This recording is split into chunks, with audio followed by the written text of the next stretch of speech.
போட முடியாது. அம்மா சீரியல் பார்த்துட்டு அதுக்கப்புறம் பெப்பா பிக் சரியா?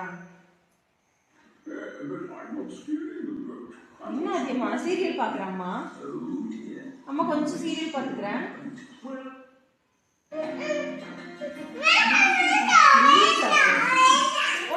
அம்மா சீரியல் பார்த்துக்கிறேன். அண்ணன் சீரியல் பார்க்குறேன். அண்ணன் பார்க்குறேம்மா. அண்ணன் சரி பாரு. ஏன் பார்க்க கூடாது? நான் போட போறேன். எனக்கு அண்ணன் பார்க்கணும். அண்ணன் சீரியல் பார்க்கணும். ஏன் அந்த டிவில நீங்க மட்டும் தான் பாப்பீங்களா? நான் எதுவும் பார்க்க கூடாதா? வேணும், எனக்கு பார்க்கணும்.